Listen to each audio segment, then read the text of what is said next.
Good morning friends. आज हम matrices या अवयव के बारे में चर्चा करेंगे।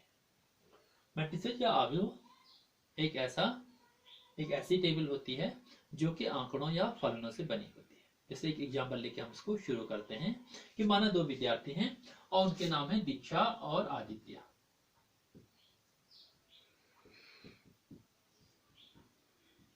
उनके कक्षा 11 में 5 विषयों के मार्क माना इस प्रकार से हैं 92, 85, 80, 78 और 90। और आदित्य के हैं 90, 86, 88, 72 और 91। माना ये उनके अलग अलग 5 विषयों के मार्क्स हैं। ये हिंदी के, ये मैथ्स के, ये इंग्लिश के, ये फिजिक्स के और ये केमिस्ट्री के। तो ये जो मार्क्स हैं ये दीक्षा के मार्क्स हैं और ये दूसरी लाइन के मार्क्स आदित्य के मार्क्स हैं। इस लाइन के मार्क्स हिंदी के मार्क्स, इस लाइन के मार्क्स मैथ के मार्क्स, इंग्लिश, फिजिक्स और केमिस्ट्री, इस प्रकार इसके इनके मार्क्स हैं। अब अगर हम इनको बिना नामों के लिखते हैं इस प्रकार से और इनको एक बड़ी कोष्ठ के अंदर लिख देते हैं, बड़ी ब्रैकेट के अंदर, तो ये जो टेबल बनेगी, ये टेबल कैसे बनेगी कि फर्स्ट रो के मार्क्स दीक्षा के मार्क्स हैं, सेकंड रो के मार्क्स आदित्य के मार्क्स हैं।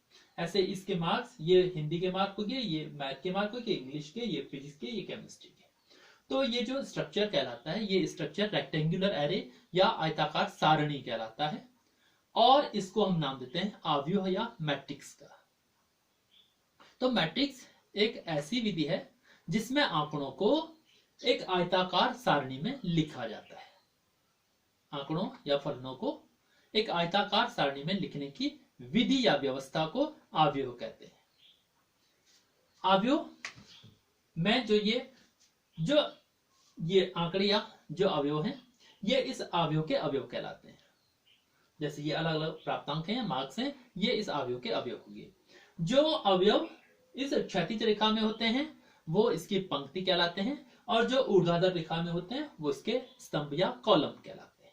तो जैसे इस अवयव में दो पंक्तियां हैं, एक पंक्ति ये है, एक पंक्ति ये है। दो पंक्तियां हैं, एक पंक्ति ये है और दूसरी पंक्ति ये है। और इसके 1, 2, 3, 4 और 5 कॉलम्स भी हैं। पहला कॉलम ये हो गया, दूसरा कॉलम ये हो गया, तीसरा कॉलम ये हो गया, चौथा कॉलम ये हो गया, पांचवा कॉलम। तो इसमें 2 पंक्तियां और 5 स्तंभ या कॉलम है। कुल मिला के इसमें 10 अवयव है। तो इसे हम इन पंक्तियों और स्तंभों के आधार संख्या के आधार पर इसका क्रम या कोटि भी निर्धारित करते हैं। तो इसमें 2 पंक्तियां हैं और 5 स्तंभ हैं। तो इस अवयव की कोटि को हम निरूपित करेंगे 2 क्रॉस 5 से और इसको 2/5 कहते हैं। पहला जो अंक होगा वो अवयव में पंक्तियों की संख्या, नंबर ऑफ रोज को दर्शाएगा और दूसरा अंक अवयव में स्तंभों की संख्या या नंबर ऑफ कॉलम्स को दर्शाएगा। अवयव का क्रम या कोटि। तो अगर हमारे पास अवयव के क्रम या कोटि दी गई है तो हम अवयव के अवयवों की संख्या ज्ञात कर सकते हैं। और इसका उल्टा, यदि हमारे पास अवयव के अवयवों की संख्या दी गई है तो हम उसके कोटि को बता सकते हैं। कि मान लेते हैं किसी अवयव में 10 अवयव हैं तो इसकी संभव कोटियां क्या होंगी। तो संभव कोटियां निकालने के लिए हम क्या करेंगे, उन प्राकृतिक संख्याओं के क्रमित युग्म ऑर्डर पेयर लेंगे जिनका गुणनफल 10 होगा। मतलब जैसे इसमें हो सकता है 1 और 10, 2 और 5, 5 और 2 और 10 और 1। इन चारों ही क्रमित युग्मों के अवयवों का गुणनफल 10 है। 10 एकम 10, 5 दूनी 10, ऐसे 2 बने 10 और 1 संख्या 10, ये 10।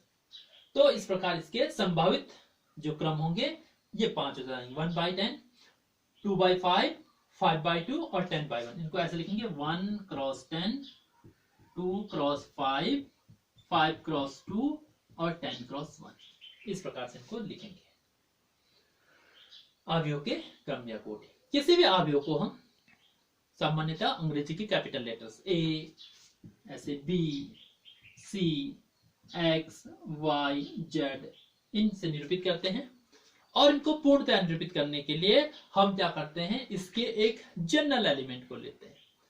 जनरल एलिमेंट हमको ले लिया इसका A और इसके पीछे 2 अंक लिख देंगे। मैं लिखता हूं I और J।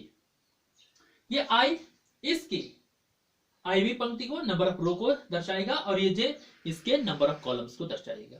तो ये IV रो और JV कॉलम का अवयव होगा AIJ, और इसको हम एक ब्रैकेट के अंदर लिख करके इसके क्रम या कोटि को इसके बाहर से लिख देते हैं। तो AIJ ऑफ M/N एक ऐसी अवयव होगी जिसमें M पंक्तियां और N स्तंभ होंगे, और इसके अवयव AIJ प्रकार के होंगे। AIJ का मतलब जैसे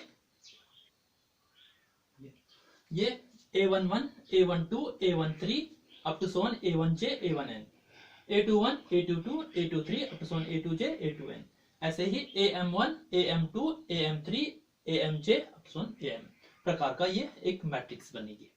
तो इसमें देखेंगे कि A11 का मतलब पहली पंक्ति पहले स्तंभ, A12 का मतलब पहली पंक्ति दूसरा स्तंभ, A1J का मतलब पहली पंक्ति और J वां स्तंभ, A1N का मतलब पहली पंक्ति और N वां स्तंभ। इसी प्रकार से अन्य के लिए भी होगा। ये AI1 का मतलब IV पंक्ति पहला स्तंभ, AI2 का मतलब IV पंक्ति दूसरा स्तंभ, AI3 का अर्थ है IV पंक्ति और तीसरा स्तंभ। इसी प्रकार से ये अन्य भी चलते जाएंगे। तो इसमें जो दो अंक होंगे वो पहला अंक पंक्तियों की संख्या और दूसरा अंक स्तंभों की संख्या को दर्शाएगा। तो इस प्रकार से अवयव की कोटि होगी और अवयव के निरूपण होगी। नेक्स्ट हमने एक 3/2 के अवयव की रचना करनी है, जिसमें AIJ equal to 1/2 into mod of I minus 3J है। अब क्योंकि 3/2 का अवयव है तो I का मान 1 से लेके 3 तक होगा और J का मान 1 से लेके 2 तक होगा। तो हमने हमने क्या निकालना है, A11, A12, A21, A22, A31 और A32 इन अवयवों को निकालना है। तो हम पहले निकालेंगे A11 हो जाएगा हमारा 1/2, I का मान 1 रखेंगे और J का मान भी रखेंगे 1 माइनस 3 इंटू 1, अर्थात जाएगा 1/2 इंटू 1 माइनस 3, अर्थात ये जाएगा 1/2 इंटू माइनस 2, और क्योंकि मॉड है तो माइनस छोड़ देंगे तो 1/2 इंटू 2 इक्वल टू 1। ऐसे A12 is equal to 1/2 into 1 minus 3 into 2 equal to जाएगा 1/2 into 1 minus 6 is equal to 1/2 into minus 5 is equal to ये जाएगा 5/2। ऐसे ही टू निकाला हमने, A12 equal to 1/2, I equal to 1, J equal to 2 रखा, तो 1 minus 3 into 2, 1/2 into 1 minus 6, 1/2 into mod of minus 5 का मॉड 5 हो गया तो 5/2। ऐसे ही अन्य बनाएंगे तो ये आपका जो डिटरमिनेंट बनेगा हमारा क्या बन जाएगा 1, 5/2, 1/2, 2, 0 और 3/2। ये हमारा रिक्वायर्ड मैट्रिक्स बन गया, रिक्वायर्ड मैट्रिक्स बन गया। तो ये क्योंकि इसमें 3 रोज हैं और 2 कॉलम्स है तो ये 3/2 की एक मैट्रिक्स बन गई। नेक्स्ट क्वेश्चन, अवयवों की समानता या इक्वालिटी ऑफ मैट्रिसेस। किन्हीं तो अवयवों को समान या बराबर देखने के लिए सबसे पहले हमको देखना होगा कि क्या हम उनको की तुलना कर भी सकते हैं या नहीं, कि हम उनको कंपेयर कर भी सकते हैं या नहीं कर सकते हैं। जैसे एक गाय और एक बैल की हम तुलना नहीं कर सकते, तो तुलना तभी होंगी जब वो एक जैसे होंगे। तो ऐसे ही दो अवयवों की तुलना तभी की जाएगी जबकि उनमें पंक्तियों की संख्या अलग अलग बराबर हो और स्तंभों की संख्या भी अलग अलग बराबर हो। मतलब पहले अवयव में पंक्तियों की संख्या दूसरे अवयव में पंक्तियों की संख्या के बराबर, और दूसरे पहले अवयव में स्तंभों की संख्या दूसरे अवयव में स्तंभों की संख्या के अलग अलग बराबर हो, तो तब उनकी तुलना कर सकते हैं। और अगर ऐसे अगर हमारी स्थिति आती है तो उनको हम तुलनीय अवयव या कंपेरेबल मैट्रिसेस कहते हैं। तो हम कहेंगे कि दो अवयव तुलनीय कहलाएंगे, कंपेरेबल कहलाएंगे। तुलनीय अवयव क्या होंगे, समान क्रम के अवयव, अगर उनकी कोटियां या क्रम क्या हो, समान हो।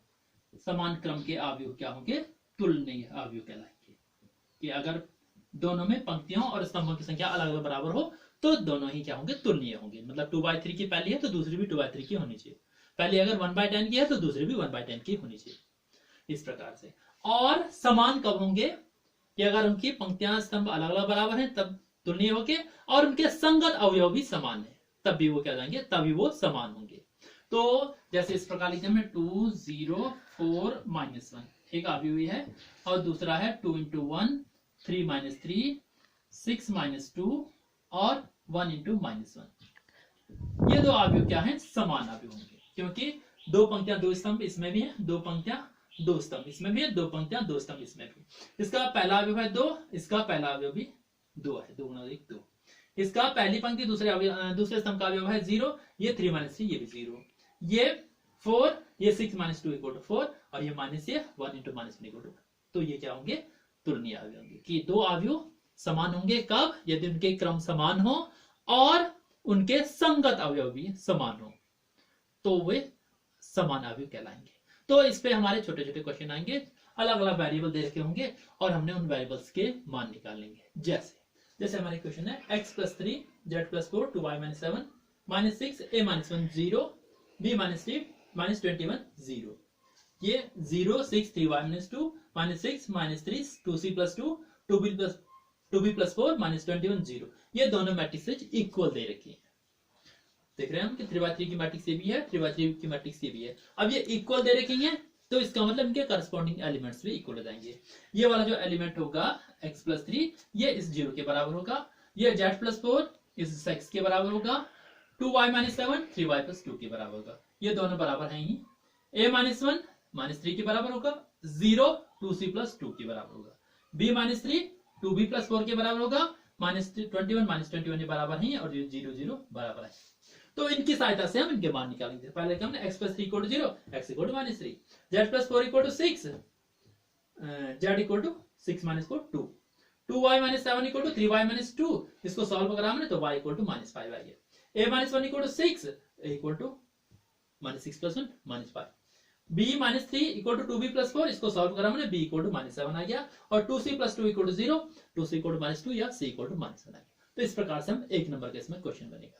एक और क्वेश्चन इसमें कर दे रखे हैं, 2a + b a - 2b 5c - d 4c + 3d, ये बराबर है 4 - 3 11 24। देखो 2x2 की मैट्रिक्स ये भी है, 2x2 की मैट्रिक्स ये भी है, कंपेरेबल है और इक्वल दे रखे हैं, तो इनके करस्पॉन्डिंग एलिमेंट्स को हम इक्वल कर देंगे, कंपेयर कर देंगे। पहला एलिमेंट 2a + b, इसके पहले एलिमेंट 4 के बराबर होगा, a - 2b -3 के बराबर होगा, फिर 5c - d 11 के बराबर होगा, और 4c + 3d ये 24 के बराबर होगा। तो अब हमने इन दो इक्वेशन को सॉल्व करा, इसको 2 से मल्टीप्लाई करके जोड़ेंगे हम, तो a = 1 आ जाएगा, a का मान यहाँ रख देंगे तो b = 2 आ जाएगा। ऐसे इसको 3 से मल्टीप्लाई करेंगे, 15c - 3d = 33 हो जाएगा, जोड़ेंगे dd कर देंगे, ये रहेगा 19c = 57, c = 3 आ जाएगा, c का मान रख देंगे तो d = 4 आ जाएगा। इस प्रकार से हमने a b c और d के मान निकालते हैं। तो इस तरीके से हम इन क्वेश्चन को सॉल्व कर सकते हैं। तो ये एक्सरसाइज 3.1 आज घर में ट्राई करेंगे, और कल ये इसको आज ही हमको अपलोड करके दिखाएंगे, फिर कल हम इस पे आगे चलेंगे। साथ ही साथ हमने अवयवों के प्रकार भी पहले डिस्कस कर चुके हैं, आज हम इसको डिस्कस नहीं करेंगे, वो भी आप लिख लेंगे और उनको भी आप समझ लेंगे। फिर कल हम इस पे अवयवों पे ऑपरेशन या संक्रियाएं करेंगे। Thank you.